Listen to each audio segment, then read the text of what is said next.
Bienvenidos a nuestro programa Profundizando en las Escrituras. Nos encontramos haciendo una incursión en el libro de Isaías, este gran profeta previo a la venida de Jesús, que nos hace comprender cómo Dios sostiene a su pueblo en momentos de dificultad. Comenzamos, comenzamos orando al Señor y dándole gracias por la oportunidad que nos concede de poder seguir caminando juntos, haciendo una historia especial de relaciones con nuestro Dios. Oremos. Bendito bondadoso Dios que estás en los cielos, te damos gracias por tu amor y tu misericordia. Gracias, Padre, por estos momentos especiales que podemos pasar juntos en torno a tu palabra. Es un privilegio, Señor, para nosotros poder conocerte a través de la historia bíblica y sobre todo, Señor, ese Dios que eres maravilloso en momentos de crisis, donde nunca abandonas a tu pueblo, nunca abandonas, Señor, al creyente que te sigue. Gracias, Señor, por ese privilegio. En el dulce nombre de Jesús. Amén. Bienvenidos al estudio del libro de Isaías. Comenzamos el segundo tema de la gran serie. Consolaos, pueblo mío. Isaías, el estudio del profeta que anuncia la situación de su pueblo en los momentos tan especiales que vamos a ver en el día de hoy. Por eso queremos invitaros a que cojáis vuestra Biblia y a que podamos disfrutar del tema de hoy, que es crisis de liderazgo, el tema 2. Y nos vamos a centrar sobre todo en el capítulo 6 de Isaías, donde hay una escena espectacular de cómo Dios protege e instruye al profeta en momentos de crisis para el pueblo.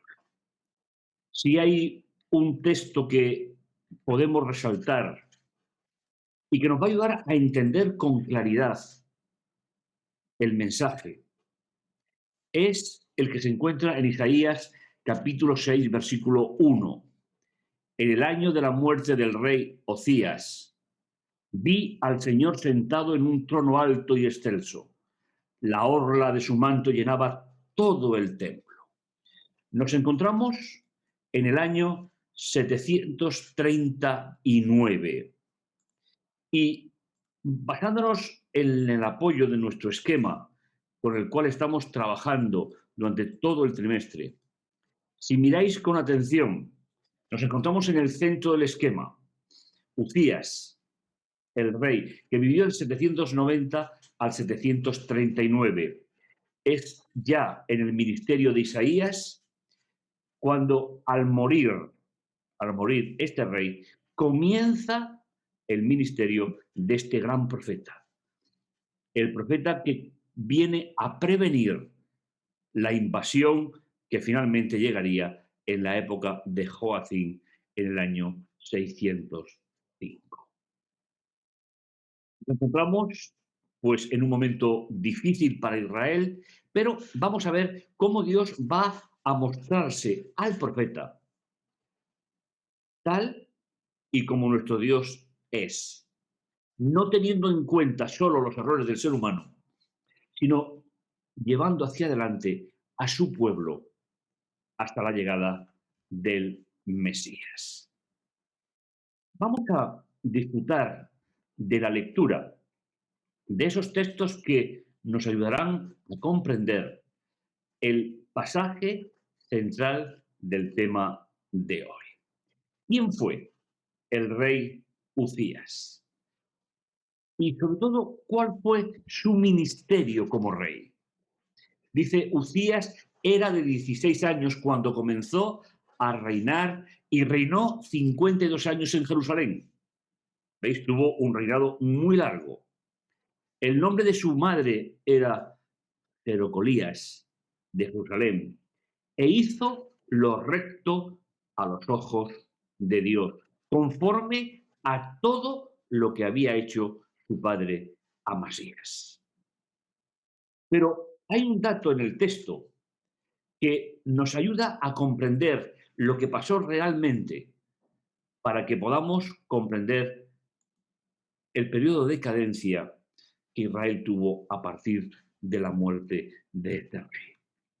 Sin embargo, nos dice Segunda de Crónicas 26:16, hablando precisamente de este rey, cuando llegó a ser fuerte, su corazón se enalteció hasta obrar corruptamente y fue infiel a Dios, pues llegó a entrar en la casa de Dios para quemar incienso sobre el altar del incienso. Como todos sabemos, tal y como Dios diseñó su obra y su proceso de salvación, al templo solamente podían entrar los levitas, los sacerdotes, los sumos sacerdotes. No podía entrar nadie más al templo, porque era un lugar donde Dios trataba el pecado de su pueblo. Sin embargo, este rey, al final, cuando llevaba prácticamente más de toda su vida, o por decirlo de alguna manera, gran parte de su vida, siendo fiel a Dios, él hizo una profanación del templo de Jerusalén, usurpando la función de los sacerdotes.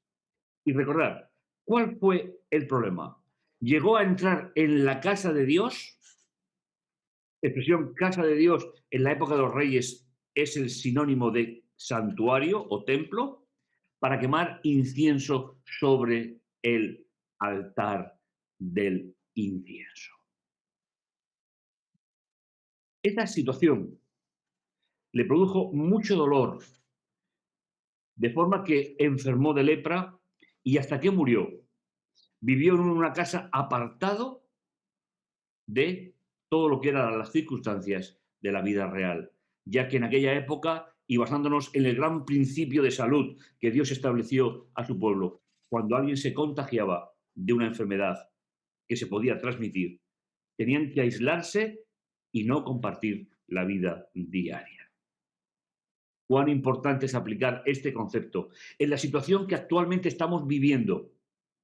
Fue Dios el que instruyó a su pueblo para que los enfermos se aislaran, para no contaminar al resto. Pues bien, en este momento y en este contexto es donde el profeta va a recibir la visión que nos ocupa en el día de hoy.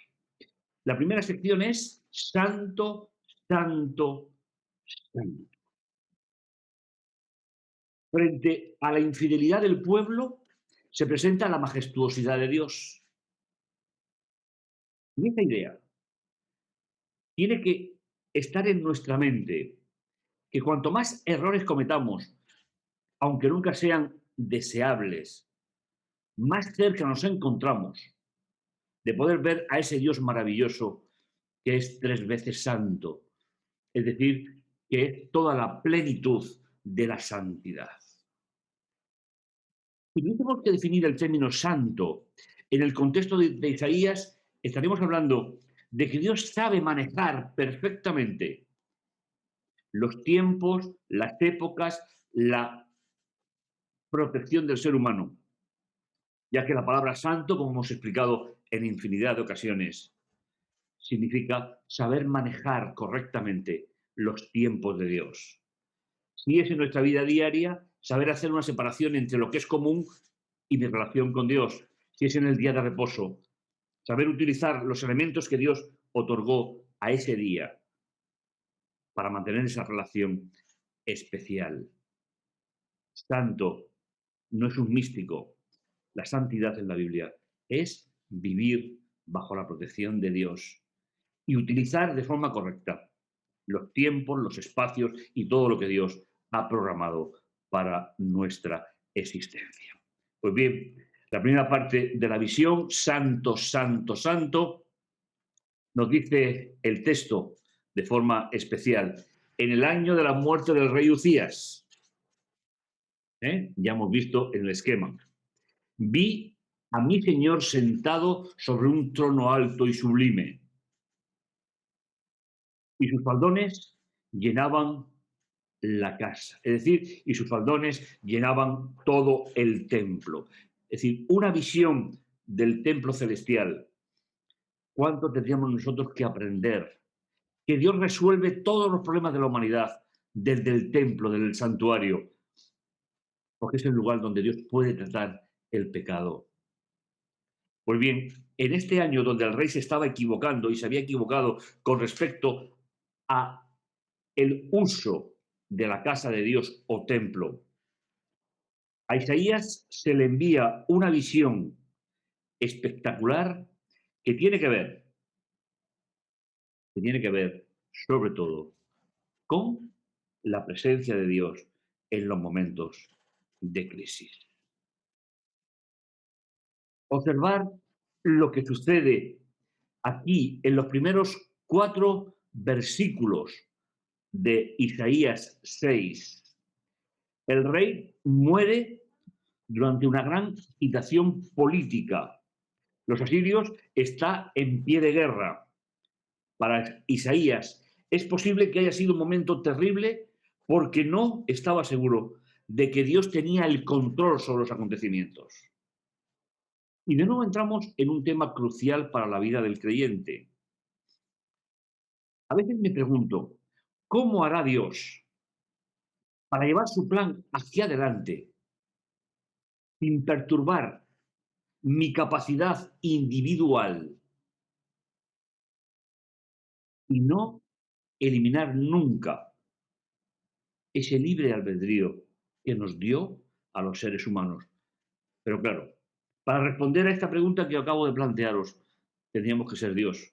Por lo tanto, no tengo respuesta para ella. Simplemente le agradezco profundamente a nuestro Dios que nos ame y que a pesar de las dificultades siga estando junto a nosotros, junto a nuestro lado. Nos introducimos directamente en la lectura de la primera parte de la visión. Nos encontramos, en primer lugar, dónde ve o dónde está sentado Dios en la visión.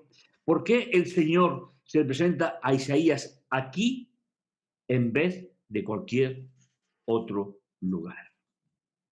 Cogiendo la Biblia de Isaías y buscando en el comienzo de la historia, el Señor le dijo a Moisés, estando en el monte Sinaí, Éxodo 25, 8 y 9, y hacerme un santuario, y habitaré entre ellos, conforme a todo lo que yo te mostraré, el diseño del tabernáculo y el diseño de todos sus vasos, así lo haréis. El concepto de alianza en la Biblia está relacionada con el lugar donde Dios se hace patente en la vida del ser humano. Su lugar es aquel que el Señor diseñó para tratar el pecado, que es el santuario. Ufías había profanado el santuario y en ese momento se le va a mostrar a el profeta Isaías que Dios tiene el control, a pesar de las individualidades y pecados del ser humano. Esa fórmula que acabamos de comentar, difícil de explicar, pero realmente comprensible a través de la Biblia. Pues bien, dice, en ese año, él vio a mi Señor sentado sobre un trono alto y sublime, y sus faldas llenaban toda la casa. Recordad, es una visión de protección, es una visión que contrapone la situación de herejía y rebeldía con las prácticas inapropiadas para el templo. Y por encima de él había serafines. ¿Sabéis? Isaías construye esta palabra de manera especial. Si pudiésemos leerla en el original, veríamos cómo le da sentido para que los que están escuchando el libro sientan con la repetición de la S cómo va llegando a donde está Isaías.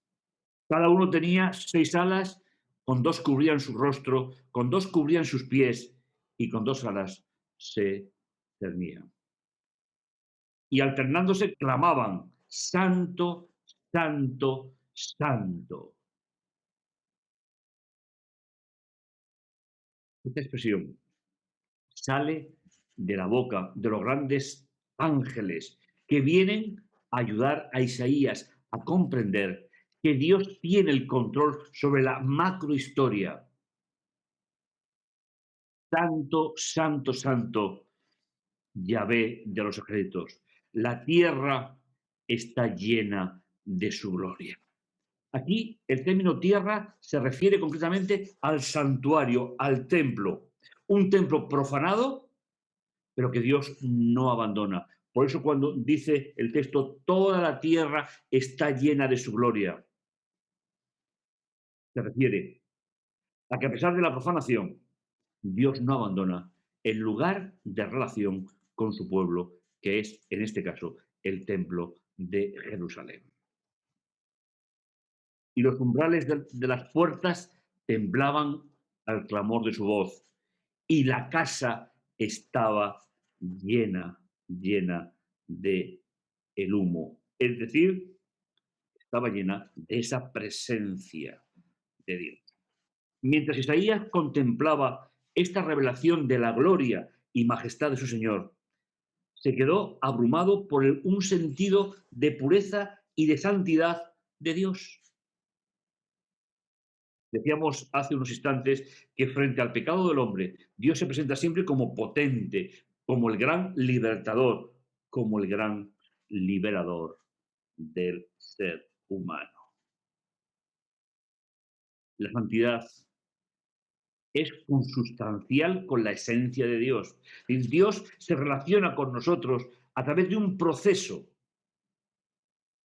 en el cual separa al pecado del pecador y trata profundamente de consolar al pecador que ya no lo es, porque el pecado está en el santuario. Todos hemos de situarnos o de sentirnos desolados en muchas veces en nuestra vida. Sin embargo, la gloria de Yahvé, como describe aquí Isaías,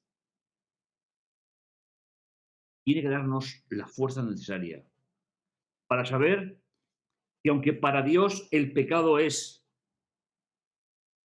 una ruptura de relaciones permanentes, Él separa el pecado y atiende profundamente a cada uno de nosotros.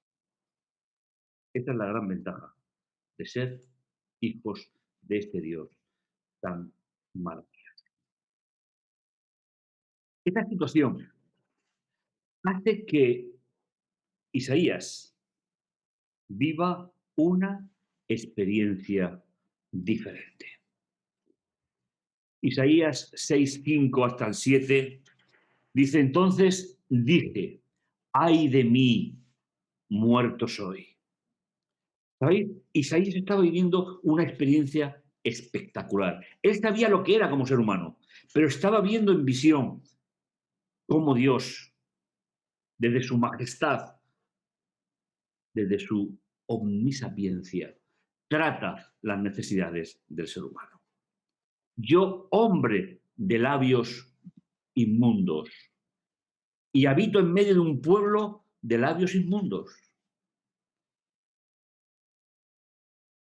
Esta pequeña parábola nos está diciendo cuál es la situación espiritual del pueblo en ese momento. Lo que expresaban por su boca, sus actos, sus gestos, no era nada más que un abandono del plan de Dios para tratar el pecado y para tratar el pecador en la casa de Dios o en el templo.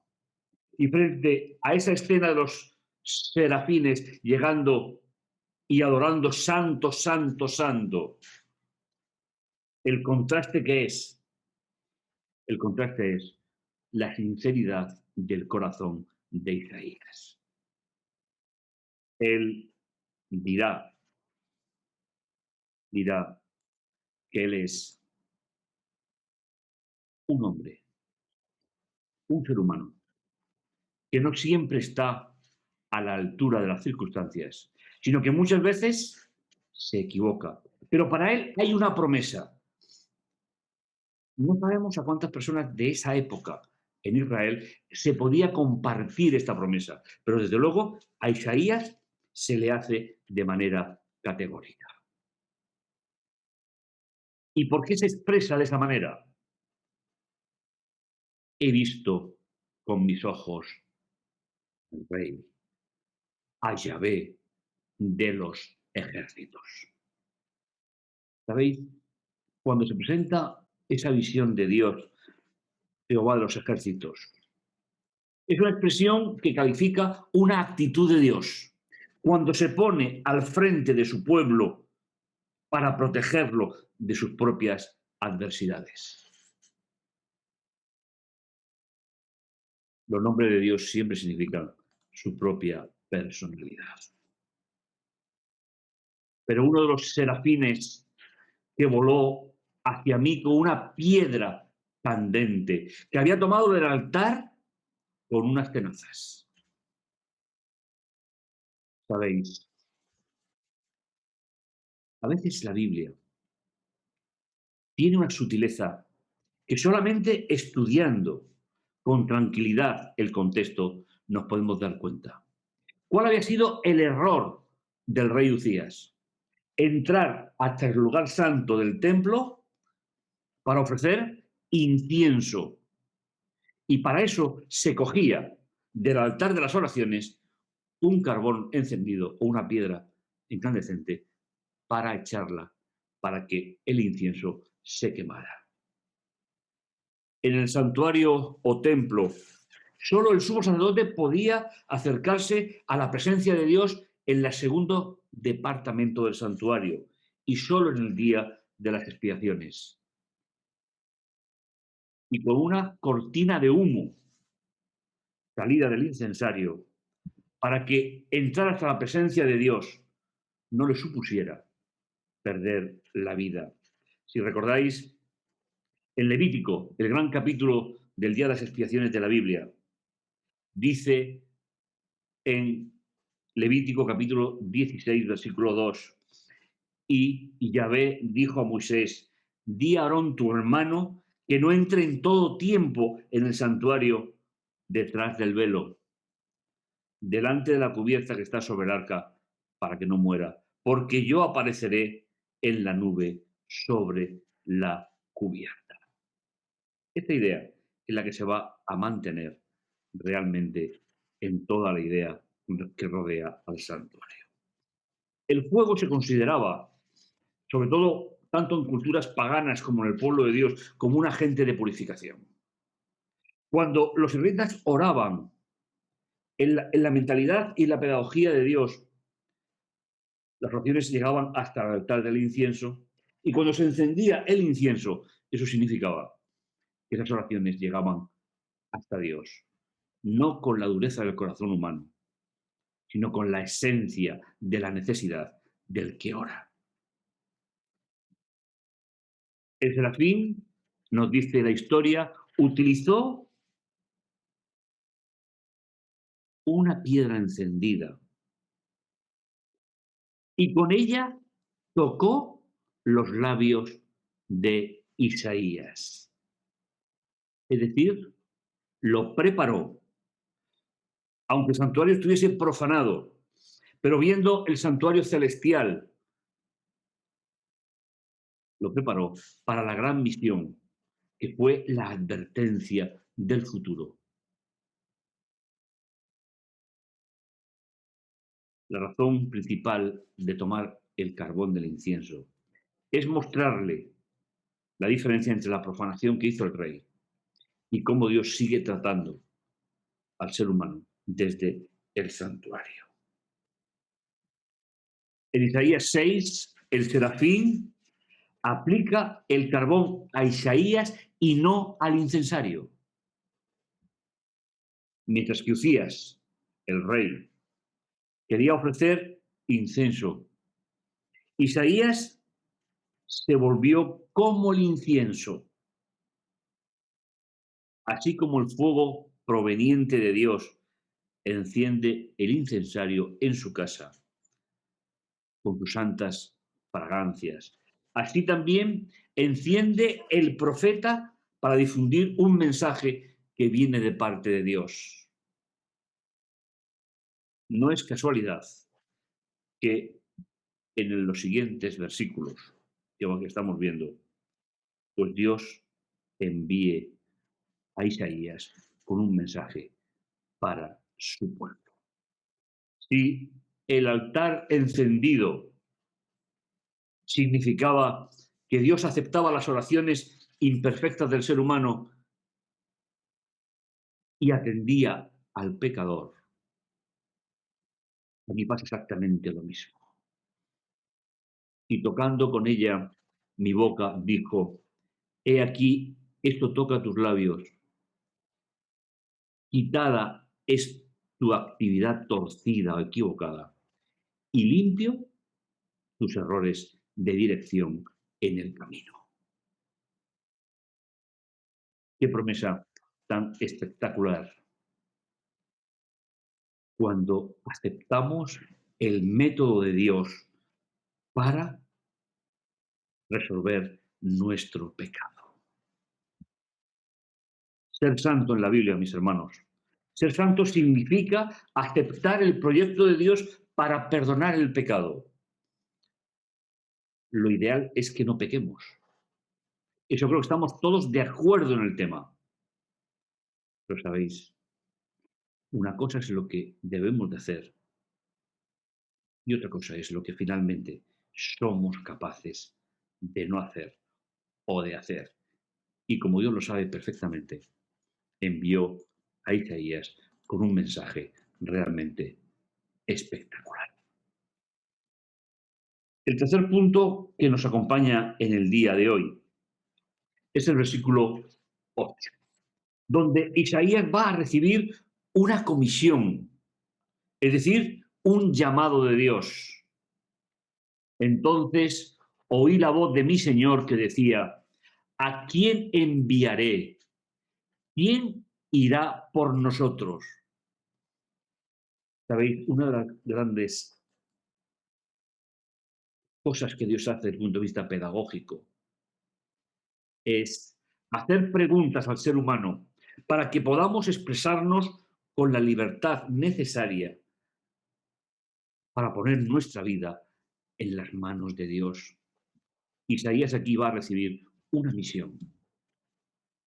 Y las dos preguntas que acabamos de leer son la propuesta de Dios para que Isaías responda, heme aquí, envíame a mí.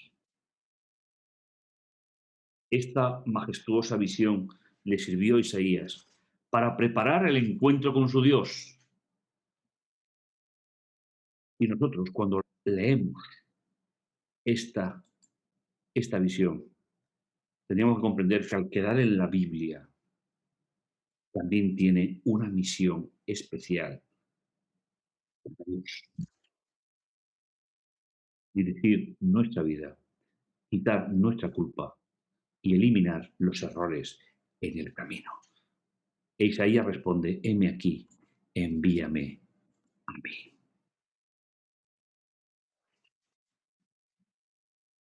Espectacular apelación.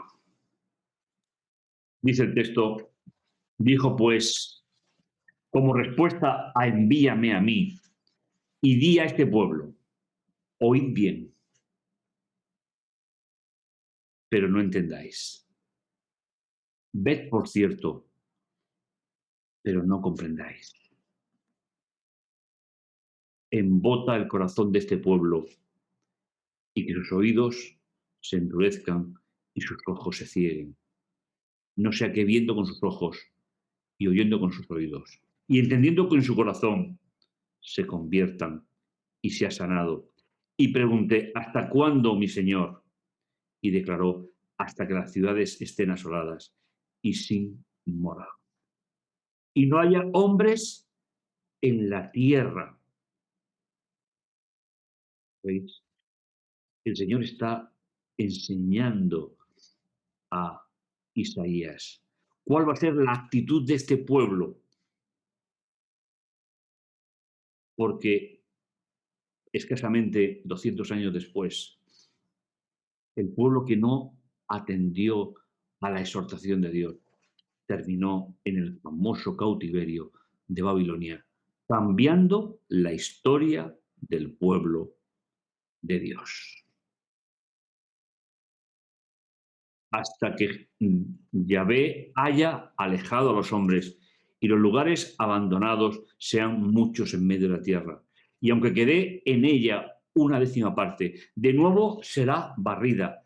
Pero como el roble o la encina, que al ser tentados aún les queda la cepa, así será la cepa de ella, la semilla que proviene de Dios. Hay personas que al leer estos textos se fijan en Dios y intentan definir una personalidad de Dios. Sin embargo, el texto no está haciendo nada más que resaltar la situación del pueblo. Y le dice que aunque todos le abandonen, quedará un remanente, una semiente que viene de parte de Dios y que será la que prolongue la historia de la redención hasta la venida del Mesías. Por muy difícil que haya sido la historia de Israel en esta época, no es nada más que el anticipo de unas circunstancias que tendrán un destino final alejado de Dios. Pues bien, palabra del Señor de los ejércitos, paladín de Israel. Tomaré venganza de mis enemigos, satisfacción de mis adversarios. Volveré mi mano contra ti para limpiarte de escoria en el crisol y apartarte la danza. Te daré jueces como los antiguos, consejeros como los de antaño. Entonces te llamarás ciudad justa, villa fiel. El Señor describe la situación del pueblo, pero a la vez le da la solución que el pueblo necesita para vivir esa experiencia de fe. Sión, es decir, Jerusalén, será redimida con el derecho, los repatriados con la justicia, y vendrá la ruina para rebeldes y pecadores juntos. Los que abandonan al Señor se quedarán en el camino. De nuevo, me gustaría comentar con vosotros esta idea porque me parece importante. Estas frases tan duras no están representando a Dios, sino que Dios en su sabiduría conoce la situación del pueblo y conoce cómo van a suceder las cosas. Pero hay una promesa. Aunque vayan al exilio, que fueron, el Señor tendrá un remanente y será redimida con el derecho. Los repatriados con la justicia y los rebeldes se enfrentarán directamente a su propio pecado. Sentiréis vergüenza de las encinas que amabais. Os pondréis rojos de los jardines que habéis elegido. Seréis como encina de hojas secas, como jardín sin agua. El poderoso será la estopa, su obra será la chispa. Arderán los dos juntos y no habrá quien los apague.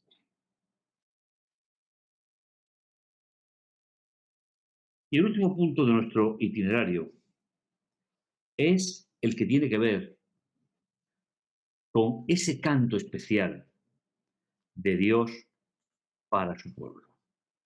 Voy a cantar en nombre de mi amigo un canto de amor a su viña.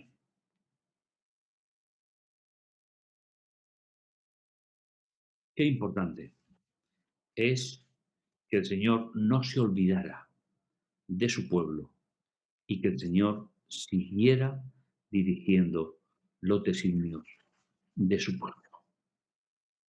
En esta, en esta visión que hemos analizado hoy, se resaltan sobre todo varios aspectos que son relevantes. El primero, Dios es santo, santo, santo. En segundo lugar, Isaías vivió frente a la profanación del templo por parte del rey. Vivió una experiencia de protección de Dios, recordándole que el pecado se trata en el santuario y no se trata fuera del santuario, donde el serafín cogió una piedra incandescente y la puso en el labio de Isaías y le dijo, tu culpa y tu pecado son eliminados. Y el Señor le hace una pregunta. ¿Quién enviaré con este mensaje a mi pueblo? La respuesta de Isaías. Igual que a Abraham, heme aquí, envíame. El resultado es el libro de Isaías, el resultado es la obra de Dios en el corazón del ser humano. Una preciosa experiencia en el día de hoy. Nos permite saber que Dios sigue estando ahí, que Dios no se olvida de nosotros y que todo lo que Dios hace tiene la intención de dirigir la vida del ser humano hacia la eternidad. Tal vez pueda releer alguna vez más durante este tiempo, hasta que empecemos el siguiente capítulo, esta visión de Isaías, o esta visión que Dios le da a Isaías. Será una experiencia espectacular para tu vida espiritual. No te la pierdas. Junto a Dios, a través de Isaías, seguiremos caminando hacia encontrar el remanente de Dios que prepara la venida del Mesías en primer lugar y el remanente espiritual que busca y prepara la venida del Mesías como Rey de Reyes y Señor de Señores.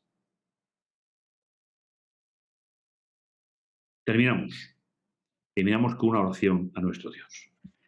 Bendito bondadoso Dios que estás en los cielos, te agradecemos, Señor, tu amor, tu misericordia. Gracias, Padre Santo, por ese amor tan especial que tú tienes por nosotros. Señor, gracias porque eres santo, santo, santo. Y gracias, Señor, porque tú tratas nuestro pecado en el santuario. Y cuando lo llevamos a ti, Señor, con sinceridad, nunca nos haces responsable de ese pecado. Gracias por todo lo que tú nos concedes. En el dulce nombre de Jesús. Pues nos encontramos en el siguiente capítulo. No te lo pierdas. Seguiremos caminando junto a Dios.